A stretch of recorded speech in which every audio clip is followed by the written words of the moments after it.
Hey, Print Hustlers, Bruce from Printavo.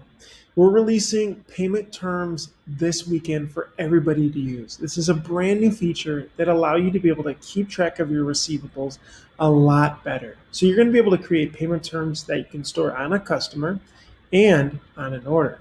Let me show you how this all works. So when I go under my account, I'm going to go ahead and click on invoice information.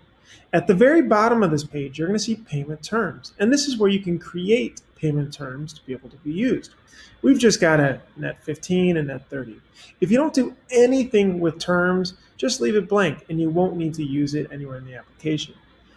Now, when I go undo customer, at the very bottom, you're going to now see default payment term. So you'll be able to select this and save the term on the customer so you can always use it on their future jobs. Now, when you create a quote, if I ever select a customer with a term, it will automatically be populated, which is really nice. You're going to notice two more fields here that are on the order. So this is something that you'll make sure to want to review with your team. The first one is invoice date. This is the correct date that that job has been invoiced. You're also going to see payment due date. This is when the payment due date is due for this job. Now, if this is not a term job, those dates will just be the same. Your customer due date or your in-hands date is still there, and your production due date is still there as well.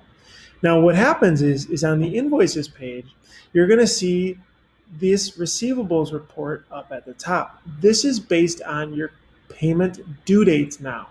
So it's a lot more accurate. The other thing here is this current tab.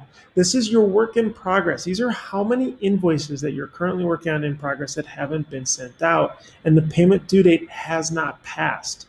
So that's a really great new feature that you're going to be able to see and utilize to know how much work you got to get into turnover and collect payment on. Lastly, if you guys do use QuickBooks Sync, we're going to sync out your payment terms correctly to your QuickBooks account, so you'll have nothing to worry about there. If you have any questions, feel free to reach out to us, support@printavo.com.